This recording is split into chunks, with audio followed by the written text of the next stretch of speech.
Welcome everybody. We are back today, and I'm very excited to be introducing Mike Bailey. He's from the AI Corner here in New Zealand, and I was really stoked to have come across him. In fact, I think it was on LinkedIn that I discovered him. He's got some really nice write-ups that he does. Great posts, by the way.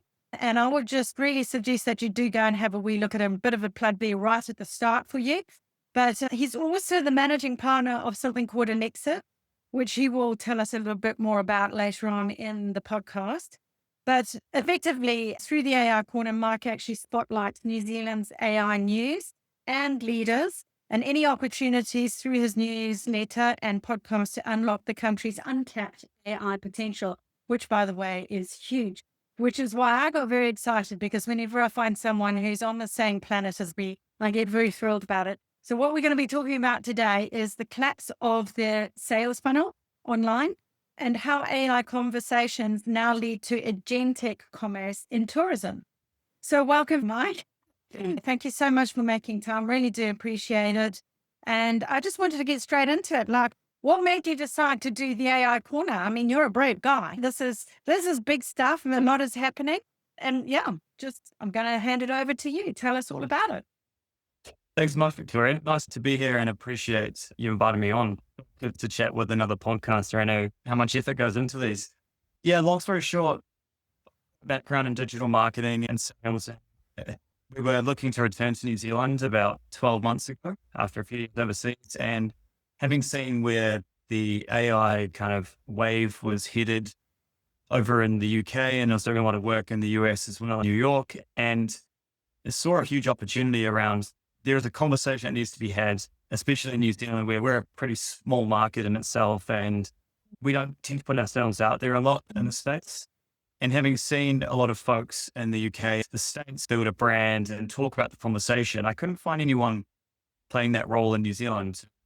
Call it commentate, curate, whatever you want to use there in terms of the words. What's happening in the New Zealand AI ecosystem? Who are the movers and shakers? Who is building? Who is winning? Who is going global with this stuff? And how are we driving, really importantly, how are we driving adoption of the technology, both at an executive level and at a user level? Because fundamentally, AI is rewriting the way that businesses operate and how markets will engage and what it means to be human in some way. And we won't get into the philosophical side of that today, I don't think, because that could take us on a bit of a tangent. But it was just part of wanting to find who I could come back to New Zealand to work with effectively. So I decided to start curating the news, rolling out a newsletter that morphed into a podcast. And it's been a bit of a journey ever since. We're only 10 or 11 months into this journey. We've got 4,500 subscribers on the AI Corner. The podcast doesn't have nearly that many, but we'll continue to push as many people as we can to listen to people who understand the value of what AI can do for their business and for New Zealand. I mean, it's no secret. We're in a productivity rut at the country, and it's not getting any better, but not just AI is the silver bullet for that, but it certainly is a lever that we can pull to make a big dent in that space where we candidly need a lot of help. So yeah, the AI Corner is basically my input into that process to help develop New Zealand. And yeah, and as I say, to stay part of the conversation, it's a pretty exciting time to be working in this space, both as call it a side hustle, and then that's morphed into my full-time role as leading out Allexive, which is a company helping organizations put AI to work effectively. So that's kind of the story behind it. As I say, afford some really neat opportunities like having conversations with yourselves and to really be at the forefront of a space that is really exciting, but a space that New Zealand is fundamentally behind, that we need to pull up our socks and start thinking bigger, more strategically, and to put, I would say, a lot of the fears to bed around it. Some of those fears are very real, and some of them are unfounded because of skepticism or lack of literacy, or we fed one narrative from a certain part of a media platform, perhaps. So we need to educate ourselves to then make the right decision around what should we do with the technology, both as businesses, as organizations, and as people, because it's powerful and we should be taking advantage of it. No, it's interesting. You hit the nail on the head there with the fear factor. I do find that myself very much with our conversations that we have. And I think it's like anything in life. I think it's lack of understanding when you don't know. Of course, you're naturally fearful about what's coming your way. So when you can actually get your head around it, and then you can make an educated decision when you've actually got all your facts in front of you. But I do want to talk about that actually in the sense of like how to allay a lot of those fears. For me, like I have a certain perspective on it. I think it's like you look at the Industrial Revolution and all of the everything that's happened in the past, and they were all worried about, oh, all our jobs are going to go. And really it just transformed into something different. I mean, how do you feel? I think it's the same with AI. I think, yes, there is going to be a change. And I think you'd be silly not to acknowledge it. You can stick your head in the sand, but I'm originally from Africa, and it's like if you an ostrich and you stick your head in the sand, eventually the truck might come and hit you from behind. So I like to say, let's not do that. Let's just get our heads out there and go, right, who are the people that are going to ride the waves? Are the ones that are actually going to embrace the change and adopt the technologies? But the change factor is actually going to be quite the challenge. What's your take on that? That's a good question. I guess I go between a number of thoughts at that. So I suppose there's a component that where is the onus? Is the onus on the individual to understand what AI means and the importance and the potential impact it would have on me, my life, my role? Or is it on the company or the country? There's a couple of vectors, right? And I think all three have a part to play. I think, and we'll talk about the government at some point, the government could do a better job with pushing AI literacy and adoption and awareness across all parts of the ecosystem. Companies 100% have accountability to, again, their shareholders, but of course to their people, to make sure that they're preparing them to be as effective as they can moving forward in the workforce. So companies, they need to lead from the top, start with training, build awareness, build alignment, have the honest conversation that there are some roles in businesses today that shouldn't be there. And that's not because of AI, that's because technology has been improving for years. It's just that a number of businesses haven't adopted said technology. So those roles still exist. Mm. There'll be a lot of people out there who say, well, that's terrible. And it is terrible. That's the honest truth, is that it's going to be scary when some people do lose their roles, and we can point to AI and definitively say it's because of that technology. But the other side of the coin, and I'm taking from Dave Howden from Superhuman here, he talks about the fact that back in the day, the Suez Canal, or the Panama Canal, I should say, that was built by humans by hand. The pyramids were built with humans as well. And all of those construction monstrous feats took hundreds of years. I don't even know the number of years, to be honest, but lots of people lost their lives. But we still managed to build those amazing structures. But fundamentally, humans weren't built to lift the big cylinder blocks and move them around like that. We're just bones and meat at the end of the day, right? And so if we weren't to do that task, machines came along and basically unlocked, as you mentioned, the industrial revolution and scale and globalization and all these other potentially good things that have helped us move towards prosperity. A lot can be said in the same vein for knowledge work.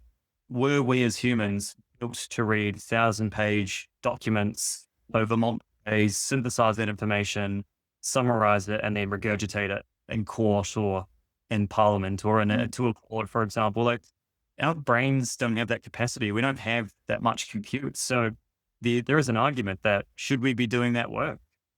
Biologically speaking, we're not really built for it. So why would we not lean on machines to help us? Because a lot of people would say, well, then what's the purpose of a human? Well, in the same way that building and constructing, we didn't just get rid of builders and sort of others to help us construct big physical hardware. There's still someone who needs to manage that process, whether it be the planning side of it, the managing inputs, outputs, supply chain, logistics. And of course, AI can take on some of that load, but it does free us up to do what we're good at, which is being human, having relationships with other people and building trust and credibility, or thinking laterally and seeing problems in a different view that perhaps a machine couldn't. So I don't think we're going to get to a space in the near term where we have this full job worker displacement. I'm pretty confident in that. I don't know if that's going to happen in my lifetime, if I'm honest. Could be completely wrong. I know there's a lot of headlines out there that say that, but I'm willing to bet that there will still be a role for a human in the workplace, even if we are just orchestrating agents, which might sound dull, but that'll be what we're used to moving forward. But I think part of implementing the onus point is on the business to say, if I don't need certain people to do certain tasks anymore, then what are the roles of the human within my business forward? So how do I redesign my talent strategy to make sure that the marketing assistant who I would previously hired to write my copy for social media, like, what is their job now? What are they trained to do? So I think long-winded way of saying there is certainly an onus on everybody to learn And we should be having the honest conversation about what is the role of the human moving forward in work, and what is the place of literacy as part of this whole kind of process. We have to take accountability ourselves and be curious and testing tools and keeping up to date with where this all goes, because ultimately it's our competitive advantage in the market, which today is a competitive advantage if you're good or proficient with AI. But with the next generation coming through and in a few years' time, it won't be a competitive advantage. It'll be like using Microsoft Word or Excel or Hotmail. I'm sorry, Outlook, I should say. That just becomes a hygiene standard. So it's on everybody to keep up. Yeah. So interesting me. I mean, like what popped up for me as well is like, it's not our, how comfortable and are we designed to actually read 10,000 pages? Well, more to the point, do you really want to? It's like, who wants to actually wade through 10,000 pages? Not me, I can tell you. I'm number one. I am that person. And just to build on that, I've put out something today, which is exactly to that point of, I think there are a lot of people who are attached to how they work, which is the reading of 1,000 pages. And as soon as there's threats to that process of how you do your work, some people fight or flight, that kind of concept. If you're focused on the why you work, why you do your job, and what the outcome is for the task or the role, whatever it is, you shouldn't worry about how you do the job, Yeah. provided the outcome you want. Yeah. So I think the bit of classic unlearning about how we do things and what our expectations are of ourselves and where we tie our identity to our work, I think all from the why or the outcome rather than the how, enables you a quite a different perspective to say, Simon Sinek. Very Simon Sinek. there you Yeah, go. yeah. Know your why. And it's not being attached to the habit of this is what my routine is. I mean, it's changing the routine. But I'm like one of my goals is to free marketers up from all the overwhelm, all the drudgery and all the boring. Who wants to do that anyway? And like if you got the tourism side as well, it's like, wouldn't you rather actually be out meeting the people? That's what you're in tourism for. That's the whole reason we want to be meeting the people. Would you rather be stuck behind the computer doing all the hard yakka or being out there and enjoying yourself with the folks? I mean, so that's how I look at it anyway. I mean, I think that's great. So one of the things that you brought up there, which is I found really interesting, because I had a conversation with a gentleman not so long ago, and he was talking about how he believes that it's a bottom-up approach for adoption. And I actually think it's the opposite. I think it's a top-down approach where it's the leaders of the businesses really need to like drive this throughout the actual corporation. I'm just wondering what your take is on that. Like, how do you feel the adoption? What's the folks that you've been working with? How are you finding that? Yeah, you've hit the nail on the head. I think there's a misconception for among a lot of leaders that says I should train my people to learn AI and learn how to use it, and we'll be golden. We'll start to see these gains or on the P&L and a reduction and improvement in our margin. The problem is that no matter how much you train your people, if the leadership team aren't on board and setting the direction and the strategy and giving the people the space to experiment and space to learn, it'll fall by the wayside. It's going to start from the top. And I think of it from, and I found this online from someone else, I can't recall who it was, but the bottom-up approach will generate minor efficiencies. You might start to say 2 or 3 hours here and there, which is great. But that will not show up on the P&L. No one will notice that, so no one can prove the ROI. What you need is that top-down approach, which is what are we actually trying to do from a business objective standpoint? Are we trying to grow the top line? Are we trying to grow the bottom line? Are we trying to reduce our cost base or our cost systems? And fundamentally, it needs to come from leadership to say, these are the outcomes we're after. And then to think about how does the technology enable that? And then secondly, once the technology does save time, because AI will drive efficiencies, people will start to save 2 or 3 hours a day doing whatever task they've been doing, because that's what we can do nowadays. The question for leadership then is, what do I do to redeploy that human capital? Where do those outlets go? Do they go to the new podcast we've always wanted to learn, so we're in front of our customers every day? Or do they go bigger and say, we're actually going to go into a new market, or we're going to design a new product? And I think that's where leaders really challenge themselves to say, AI isn't just a technology for my people to do things better. AI is fundamentally, it's a change in your business strategy, because the best way to think of it is pretend the business burnt down today and bring in an expert and say, if we were to rebuild the business to achieve the outcome that we're after, how could we do that with technology as part of the bedrock of how we build our business, with the right data, the right AI infrastructure, the right insert other piece of tech? So there's a mental model to go through around, I need to understand how this works and what it can do. And then secondly, what is it that we're trying to achieve as a business that I can drive as a leader that AI is going to help me enable to do that? And I love that how you've, for me, hit it on the head in the fact that there's an acknowledgement from what you were saying here that it's incorporated throughout the organization. This is one of the things that I have a bit of a challenge with my AI marketing club, because I've got the word marketing in there and I focus on marketing for tourism and how to get found in AI search. Those are the main things that I focus on. Immediately, it can get isolated in marketing. And marketing is not just an independent on its own department. It is part of the integrated process. It's like you said, everyone from the top down, it's all your processes. It integrates. AI is going to be in everything. It's already in our normal word and everything. And it's just going to be part of our lives. So everybody from the top down, everybody needs to be able to be part of that new shift. And when you isolate out like that and you silo people or sections off like that, you're already creating an imbalance. So it's really great that you brought that to us. And I'm talking of that, I mean, like this is one of the things that I've been noticing a lot as well is my big passion is obviously in tourism. One of my primary focuses is on AI search and Right. how it's really dramatically changing. Like, I mean, I've been I've had my own agencies. I've done a lot of digital marketing, SEO for many, many years. And I really was quite taken when AI came along and I was like, I don't think people really realize just how big this is going to be. And you know what I loved about that one article, can't even remember, guys, go and read his post because they're great.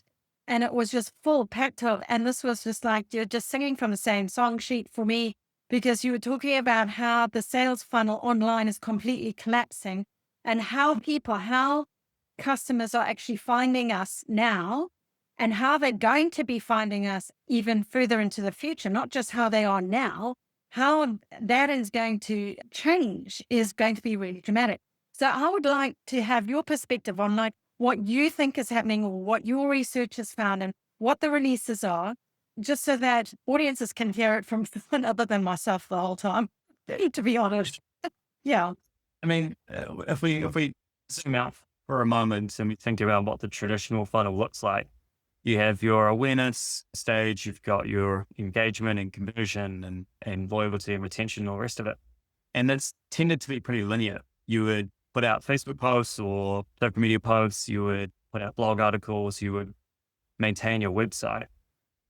Naturally, with the rise of ChatGPT and where behavior is moving, people aren't going to Google as much for information. People still using social media, of course, but people are often, more often than not, I should say, defaulting to the likes of a ChatGPT type interface.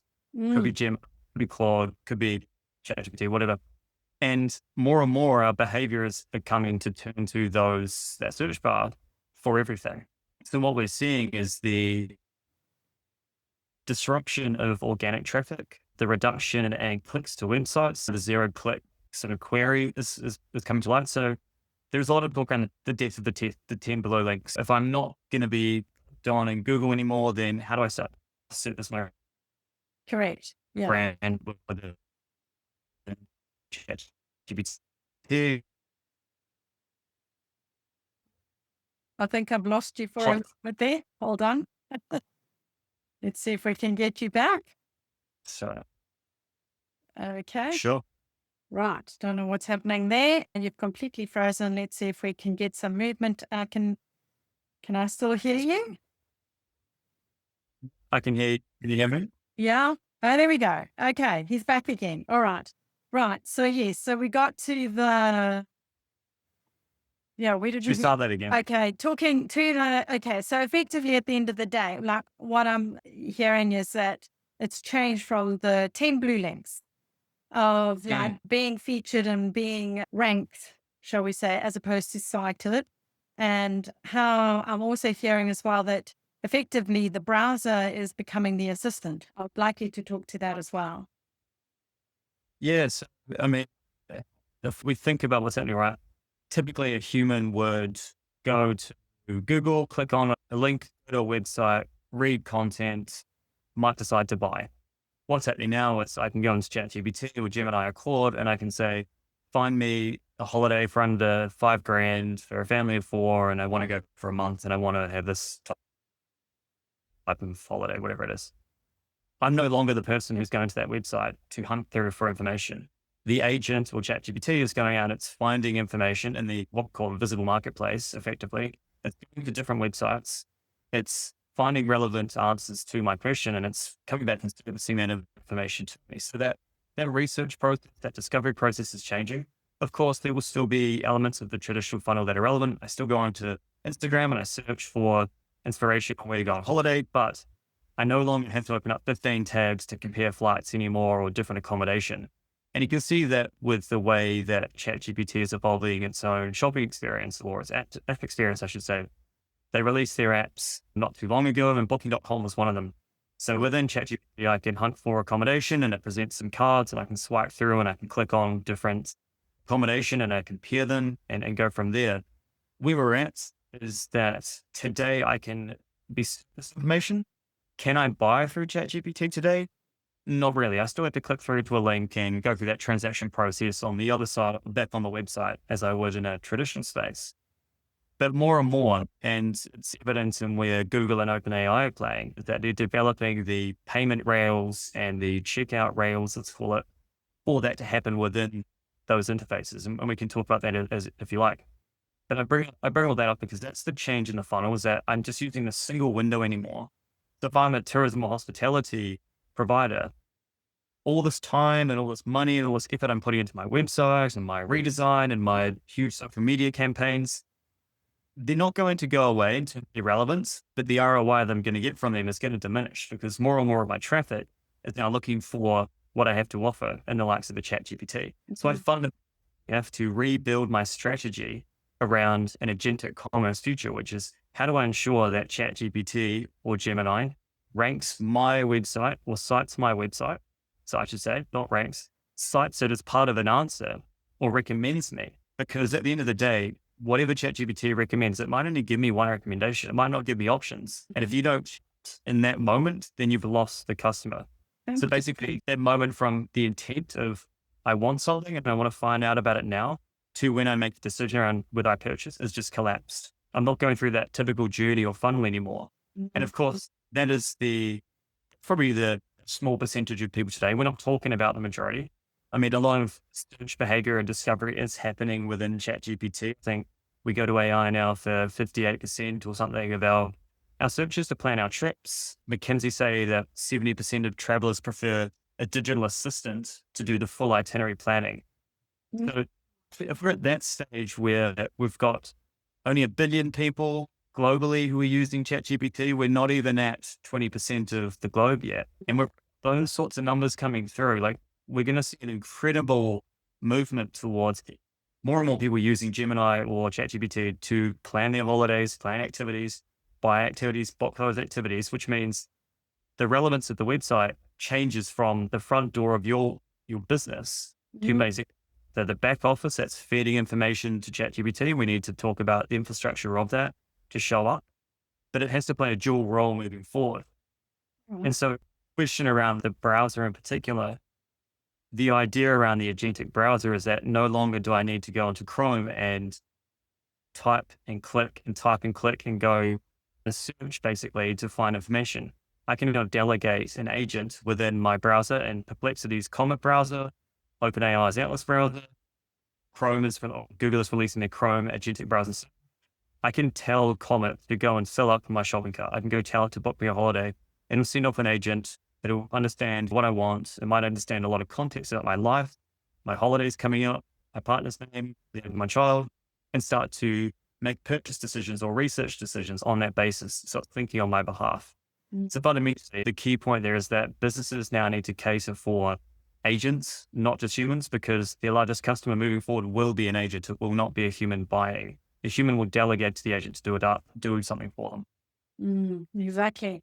So, yeah, and I mean, look, we've just had, like you were saying, Gemini 3 released yesterday, was it? Or day before anyway? It was, I think it was yesterday, wasn't it? And I think you wrote a piece on that as well, which was great. Thank you, because I reposted that. I was running out of time. So I thought, thank you, Michael. I'll use that and posted that out. So do go and have a reread of that, folks. But it was interesting. It's just how all of this is also being incorporated in the browsers themselves because they want everybody in their own ecosystem. They don't really want to be losing us to Yeah. all these other third parties to complete the transactions, like you were saying. So you can talk to maybe you mentioned the frameworks like ACP, OpenAI, AI plus Stripe, and AP2, Google's agent payments protocol. And how is that? Mm. Is that relevant to tourism at all, or is that ready for retail? It might, yeah, it might be helpful to explain what they are and why Good. they Yes. develop. So basically, if we're talking about previous to the human, I could go onto a website and I could press buy, I could put in my credit card credentials, payments authenticated, everyone's happy. Moving forward, when an agent is buying on my behalf, the old world of payment infrastructures and bookings and so forth breaks because fundamentally we've got a new world of trust issues. But when an agent is operating on my behalf, Mm. there is a massive audit trail that we need to keep tally of because if I'm delegating to an agent, there are all these checks and balances we need to be thinking about. How do we ensure that Mike delegated accurately to the agent? I gave them authorization to do something. The parameters I gave the agent to make a decision on my behalf. Did I give them $5,000 to spend or 1,000? Could they spend it today or could they spend it in a month's time? Do I want the black shoes or the blue shoes? Do I want to go to Greece or Italy? And then the other piece is I've given my agent guidance on what I want, the conditions. How does the merchant on the other end or the retailer or the hospitality business, how do they verify that what the agent is wanting to do or buy is equal to Mike's intent? So Mm. that verification layer around what did Mike and how do we track that, of course, as well. And then the last piece around that is accountability. If something goes wrong, if Mm. a bad actor or a bad agent or someone interferes with an agent or the agent goes rogue or the payment doesn't go through, how do we have accountability or that audit trail to say this is where the problem happened within the value chain and now who's accountable to solve the issue, basically. So those three issues are basically what the likes of Google are trying to fix with the AP2 framework or agents payment protocol framework. They're trying to create a layer in which any business can plug in to facilitate any payment. OpenAI, on the other hand, is about ACP, the Agentic Commerce Protocol. That's all about how do we render checkouts more seamlessly within ChatGPT so that people can buy within ChatGPT, providing those sort of guardrails and that framework. Very different approaches, but two very important approaches for people to be thinking about because if my website is now interfacing with an agent, I need to build on top of those protocols in some way, shape, or form to facilitate a transaction. There are other protocols to think about, but those are the two main ones because both Google and OpenAI are chasing where is the transaction happening and how do I get my slice of the pie. Mm. To your question around, does it matter for only retail or only for hospitality or tourism? I think about it from the lens of, can I book something on my website today? Can a customer book something on my website today? They will definitely be able to book something through the likes of ChatGPT moving forward. So I need to have the right infrastructure in place to enable that. To Mm. do that, I need to build on top of an AP2 or with ACP or whatever protocol comes up to make sure that I can transact with a customer moving forward. Because ultimately, if my website is not set up to be either found by the likes of a ChatGPT to surface a recommendation to the customer, or even more, I might show up and I might get recommended. I don't have the infrastructure to facilitate a payment into ChatGPT. Then I've spent all this money and all this time figuring out how I can be found, but now I can't facilitate a transaction. The agent who's probably going to go somewhere else. It's just too hard. And there are all these considerations around having that infrastructure in place, the trust component. How do I solve for those problems I talked about? How do we authenticate agents? How do we trust the identity of the agent through a KYA or know your agent type protocol policy? There's a whole bunch of new technology that's coming to light to make the transaction process more simple, building the checkout into these interfaces as well. And that'll be where the new battleground is going to be for all business moving forward to facilitate some traction and some description. So, do you think we're going to need agentic websites? It's a great question. I think that with the agentic browser, every website will become an agentic website. And what do we mean by agentic website? I don't know if I've properly define that myself, to be honest. I think agentic website just means I have a website that can interface with agentic type payment protocols, agentic type capabilities with agents. And so what that really means is that today I'm designing my website for a human to look at and be impressed by and I want to buy from. And of course, I still have to design it for Google to find me and all the rest of it. This kind of new paradigm we need to think about is if I'm now designing it for an agent to read information on my website, to understand what I'm offering and to understand whether what I have to offer marries up to the customer who the agent is operating on behalf of, that is a fundamentally new infrastructure that we need to be thinking about. Our product data needs to be clear. It needs to not have any of the marketing fluff and fortune. It needs to be almost just cold and white of this is what it is. Because an agent doesn't really care for moving graphics and marketing speak. It wants to cut through and just know, can you offer me a trip under $2,000 with these sorts of guidelines? Do you facilitate kids? Do I need wheelchair access? Can a pet come? All that kind of stuff. So we're fundamentally having to rethink our data structures as part of ensuring we're ready for an agentic commerce future and building towards that, not just as a data structure, but having the right API layer set up so you can be readable by ChatGPT and other protocols. There's a whole technology conversation to be had there, which is going to become a specialist skill set moving forward, because not only do we need the technology in place and the data layer to be accurate and clean and readable and structured, there's a whole analytics piece around that. No, we're not going to be thinking about traffic or sessions anymore from a human. We will still have that skill set and need that to make sure we're thinking about that side of the website. But there's going to be a whole agent metrics that we need to be thinking about. Did an agent my website? Did it bounce? Was I in the agent cart? What happened? Why did it bounce? There's new technology around, instead of cart abandonment, agent abandonment. A whole bunch of trust signals and verification signals that we need to be wary of moving forward. And this will all come to fruition very quickly. It's already happening, and there's a whole industry being built around this, in particular in the US for agentic commerce. It's going to take a little bit longer to come to New Zealand. But the thing that I'm thinking about is we're a tourism country at the end of the day, right? We have a lot of people coming from high income countries, America, the UK, China, or the rest of it. If their behavior is AI first with how they find information, Correct. get tasks done, do their holidays, they're only going to go to ChatGPT to perform that same behavior, right? Or Gemini. So if I'm a tourism operator and I'm wanting to attract international visitors, I'm going to want to be first in line, because if I'm not even in line because I haven't prepared myself for this future, I'm not going to show up as a research option. I'm not going to be discoverable. I'm not going to be transactable online. So it's something that brands should definitely be preparing for. And this is not the sort of thing that you can just go and turn on overnight. This is I've got to go and assess my data. I've got to look at booking systems. I've got to update my data feeds, my schema, my endpoints, my APIs. There's a whole bunch of technical stuff in there as well. Again, nascent in terms of the technology today, but there are ways to prepare oneself that aren't onerous. It's just not something that's going to happen instantly.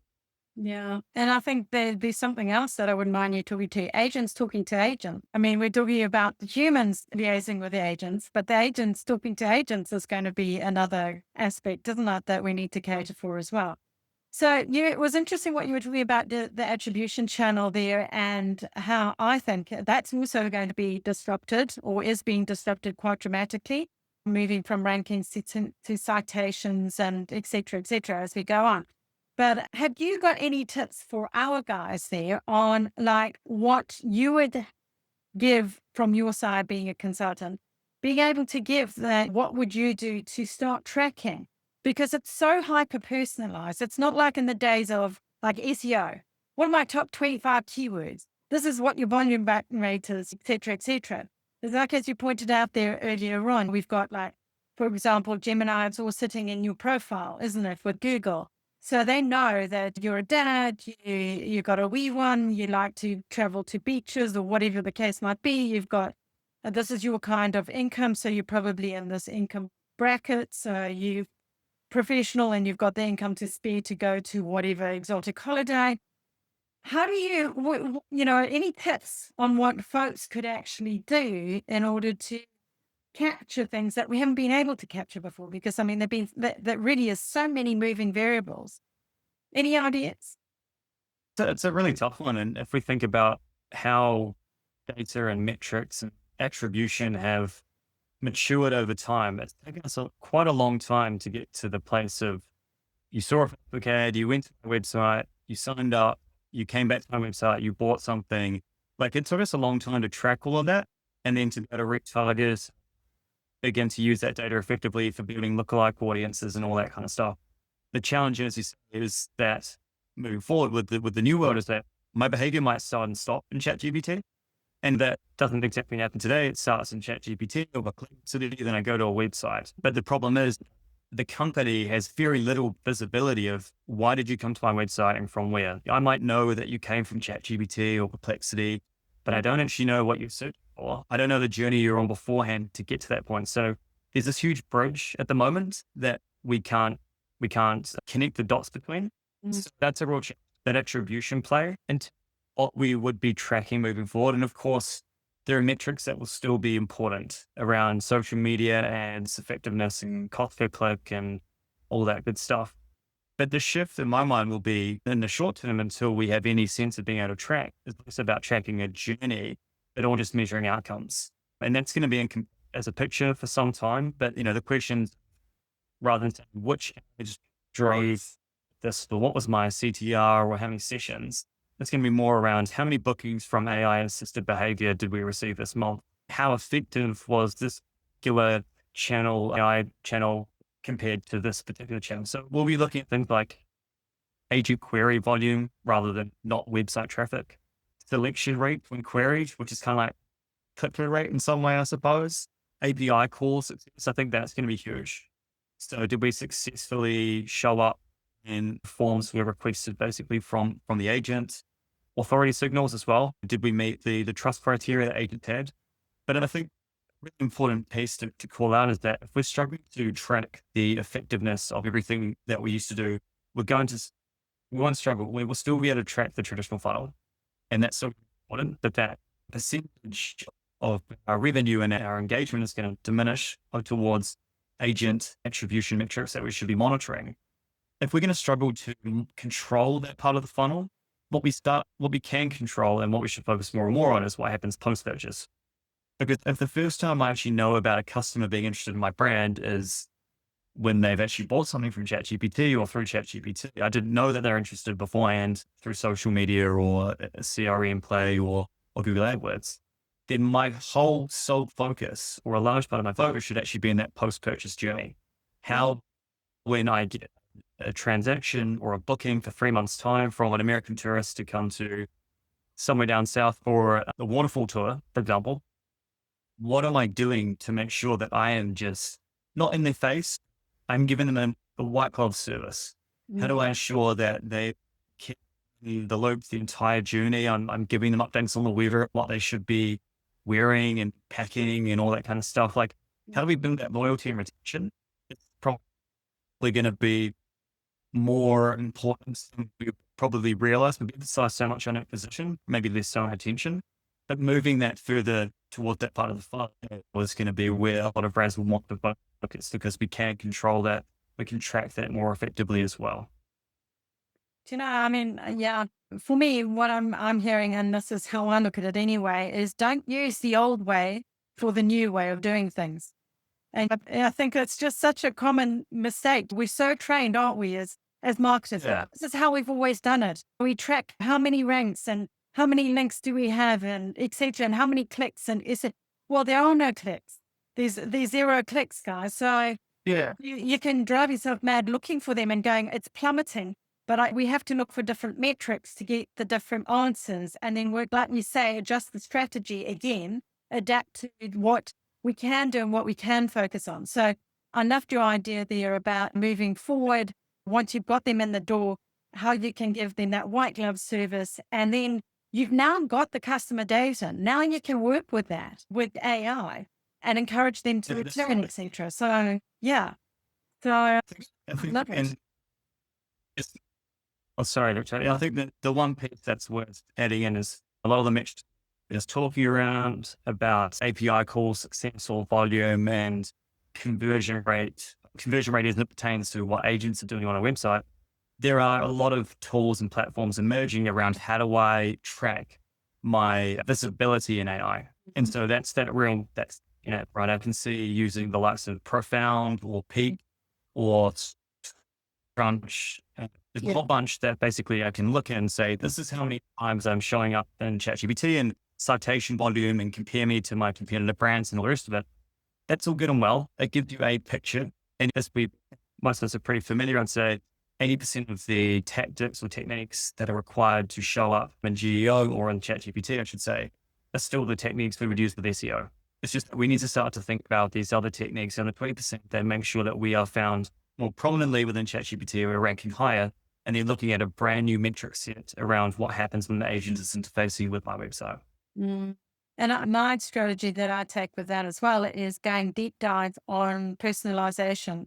Before it might have been like, oh, what are the fun things to do in Wanaka with a family? And your Mm. article would have been about everything general. Now it's very, very specific. It's what can you do with kids that are under 5? And it's really detailed stuff that you would be asking and multiple questions attached to that so that it maximizes your chances of being pulled up, right?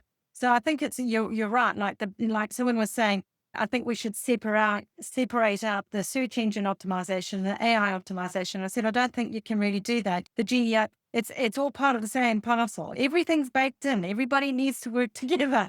You can't just cut off one part and go, well, you just do this the old way, and then the new way is on top of that.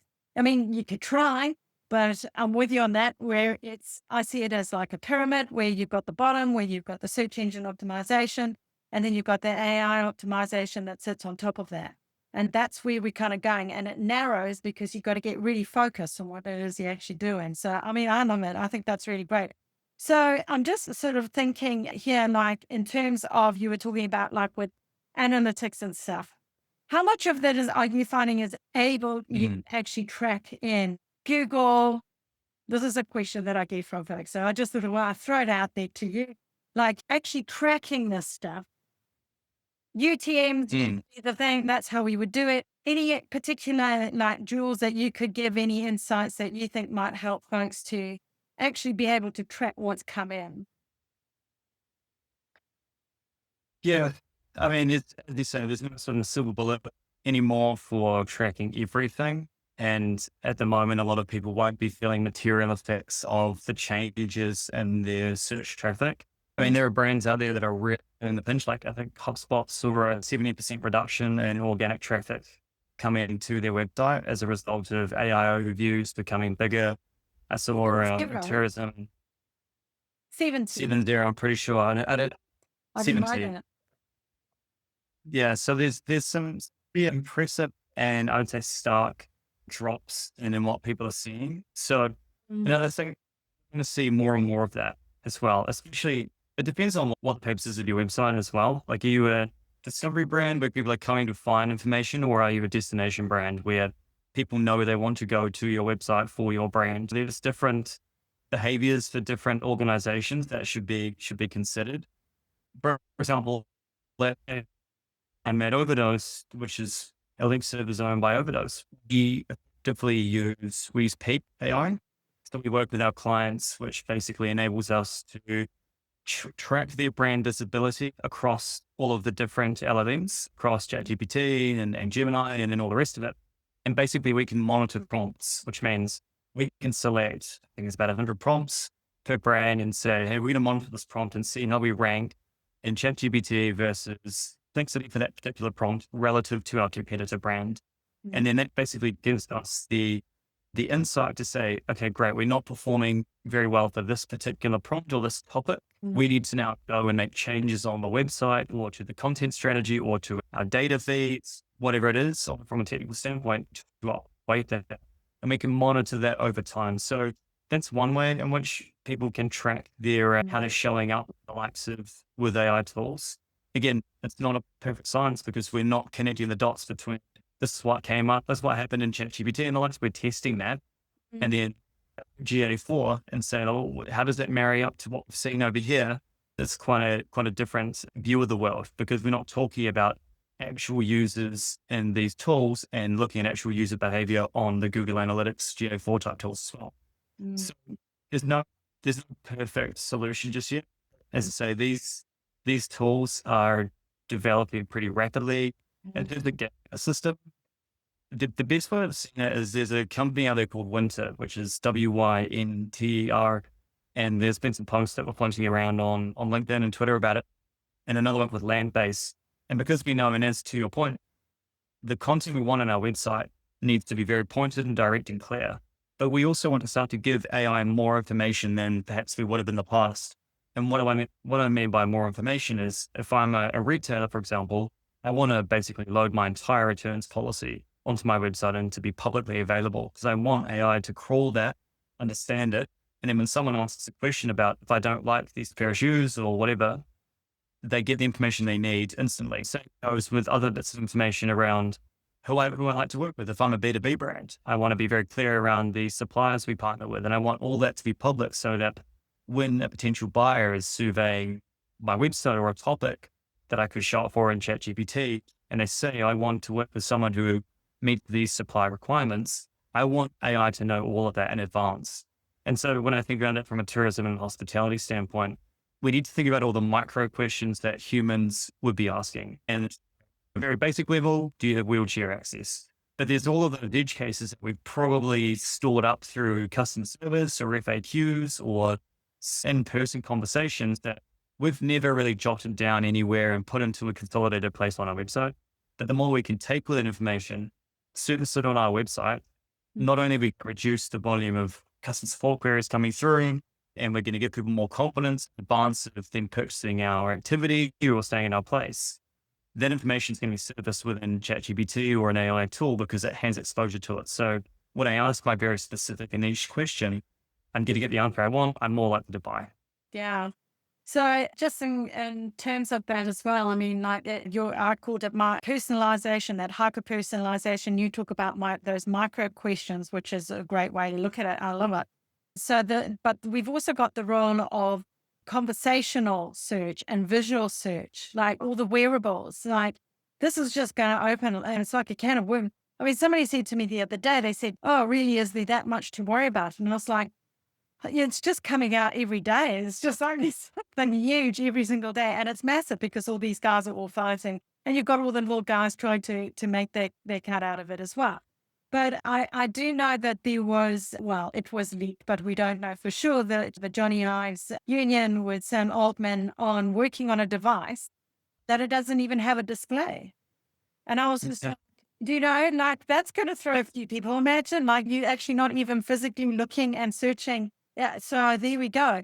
So just on that side of things, like voice searches and visual search, wearables and that sort of thing. How are you seeing that really? Do you think that's going to be a big thing? I mean, here in New Zealand, anywhere, or is it just going to be like a long time for adoption, do you reckon? I mean, what are your thoughts? I would say it's already here and we don't consciously think about the fact that it's already here. So the concept of, say, a physical product on our body, tracking our data, some call it bioharvesting is another way to phrase it, which sounds a bit more grim than tracking data. Thinking about a pacemaker is effectively that, which a large volume of people have. The Garmin, Whoop, the watches, you've got Aura rings, they all track our vitals and then start to monitor how we're doing and give us some really interesting data. And Amanda Johnstone is a futurist out of Australia. She talked about the Internet of You. And the Internet of You was all around if technology is tracking and capturing all this data, that can be used for nefarious purposes, but also for very, very positive purposes. And so I think there's sort of two sides to that coin. And that a lot of it comes down to personal preference. We, of course, trust that big tech or the government. That will not be the case with big tech. And I can totally empathize with that. But we also need to make our own internal and personal decisions around how much data do I want to give these technology companies. We give so much of our information we've given it to Google, we've given it to Apple, and I know Apple's very high up on the trust and privacy spectrum, so people will be more comfortable with that. But then you think about what's happening in a lot of people do not use the paid account, and a lot of people are probably dumping a lot of personal information into that piece of technology. And so I suppose I wrap it back up around wearables or software or interfaces. we're already giving away a lot of our information. And I personally believe we can use that for good.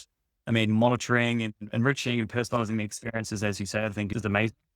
I think there's a lot of risks. We should be very cognizant of those risks, ensure we keep and hold people to account.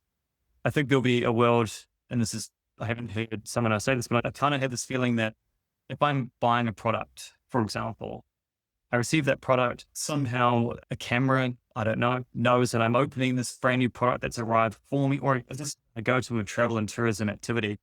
I walk in and I love the place. My heart rate goes up on my Garmin and clearly I'm enjoying myself. I could imagine a world where we automate the review system in some way. So I don't have to manually go in and say, I had a great time.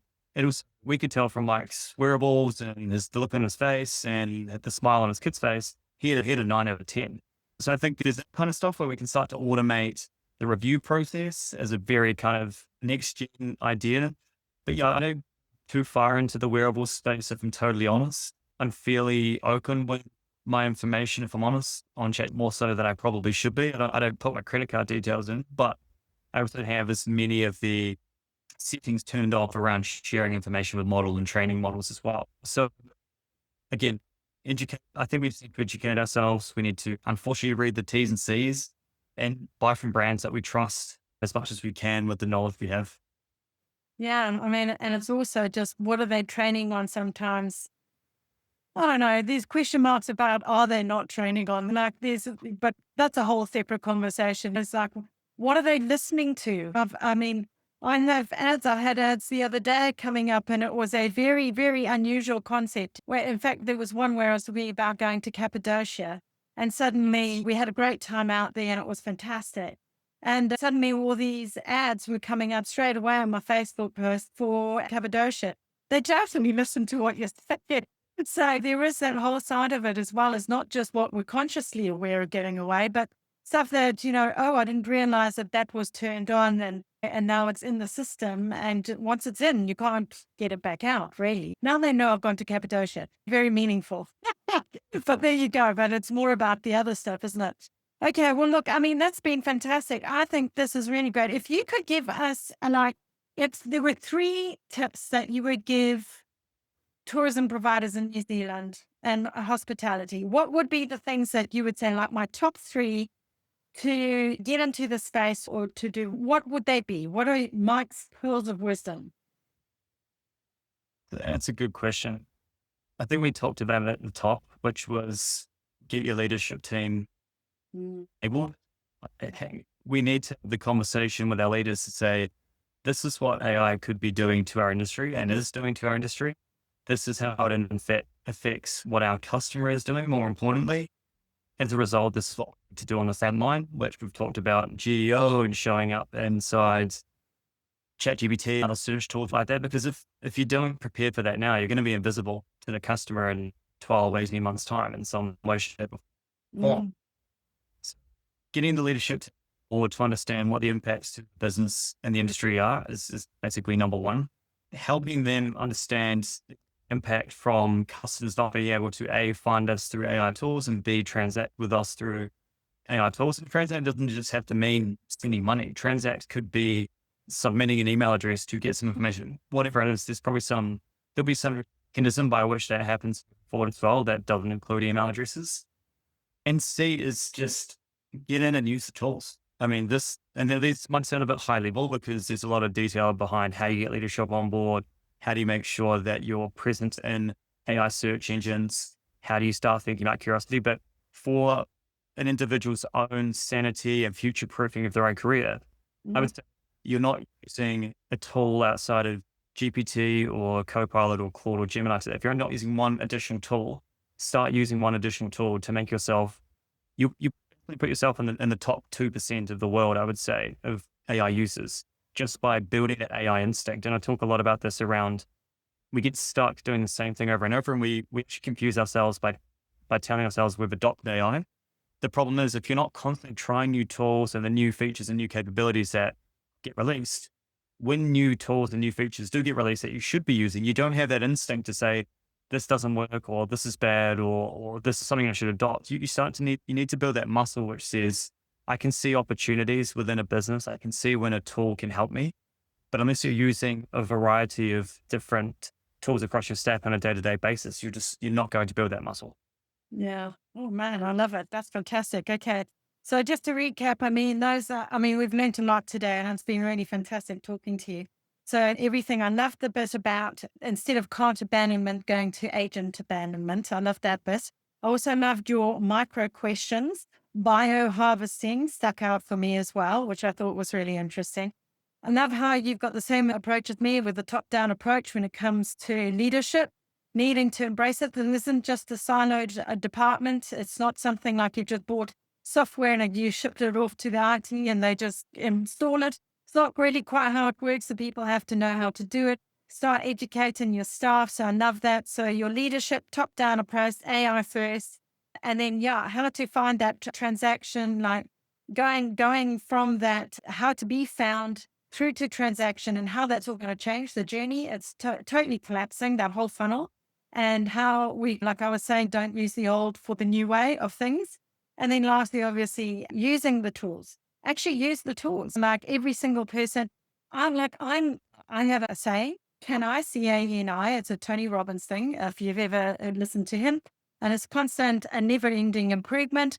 Just pick one thing, just like Mike was saying there, just pick one tool and become guru at that, like the go-to for your business in that. And it's just like you're the whatever app that is, yeah, that they ask all the questions about. So you become really needed in your niche in your business. Okay. So I love that. Now, just before we head off there, I would like to say is how do people find you, Mike? Like what what's your website, email, anything? Give us how people can reach out to you. I appreciate it. Then Mike Bailey and yeah, managing partner for the work, both from a strategy and operations perspective. So we support with helping define strategy, build roadmap, get governance models in place for safe, responsible, and ethical AI use, the implementation off the back of it, and of course, training and driving adoption across teams. So we work across all types of retailers and we work with tourism businesses as well and manufacturers. And then the AI Corner, it's the same again, the AI Corner. You can find all of this through my LinkedIn page. AI Corner goes out on a Monday morning. It's a weekly roundup of last week's news, both locally and globally, plus some insights and thoughts from myself around how to drive AI adoption and strategy within businesses.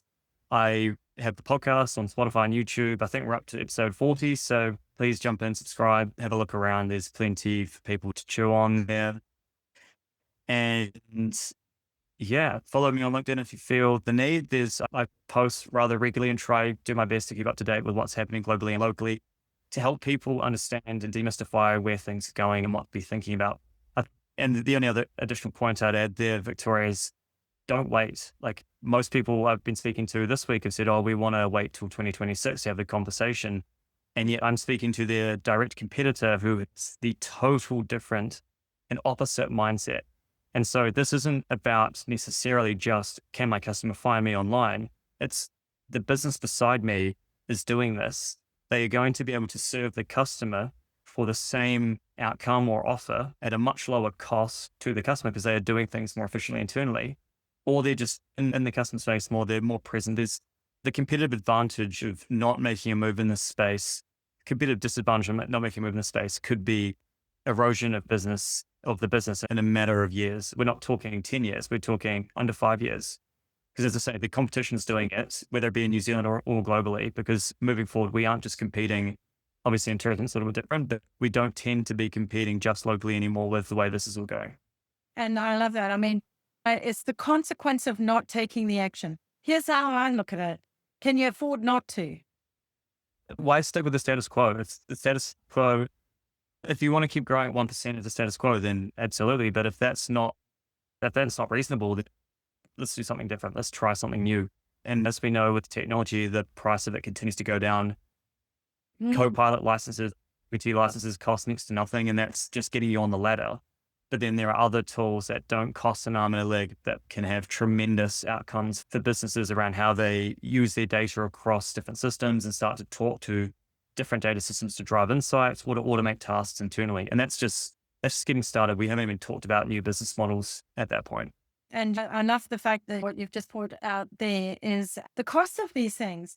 It's far more feasible. Like what used to be available only to corporates is now actually available to small, medium enterprise. Totally. You can be a starter and you can afford this stuff. It's never been more democratized than now. I mean, like if you want to get off the ground, this is the time to do it. I mean, like this is just amazing from a cost perspective, perspective, it's just insane, isn't it?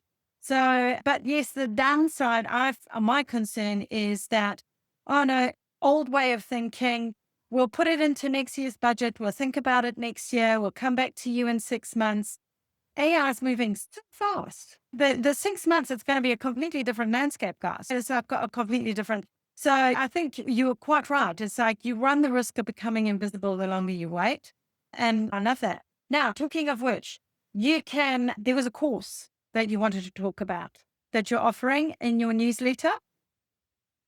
Yeah, so I'm running a course which starts on the 2nd of December. It's a 2-session course.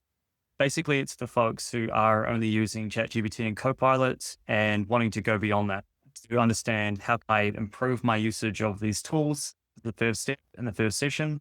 And then secondly, it's all around what are the other tools out there? How can I apply them to my work? So we're catering to a bit of a broad audience, that fairly low barrier to entry. It's not going to be technical and jargon, 2 90-minute sessions. And we've been running these courses privately. So now we're opening them up to the community to engage the interest. But should be a lot of fun. It's going to be a build along. It's not just theoretical slides. We're going to have everyone laptops up, doing as much as they can. It's virtual. And we'll work to contain the numbers so that we can have as much dialogue as possible rather than it just be me talking to a screen. Fantastic. Okay. Well, look, we'll put that out in the podcast notes and in the newsletters that go out with all your information on. So, hey, Mark, I just want to say thank you so much. Been an absolute star for joining us today. I appreciate it. And I look forward to keeping in touch with you. We're in the same hood. I mean, you're top of North Island, of course, and I'm bottom of South, but we're still on the same AI hood, shall we say. So I look forward to connecting and thank you so much. I really appreciate it. Thanks for having me, Victoria. And look forward to staying in touch. Wonderful. Okay. Thank you. Goodbye now.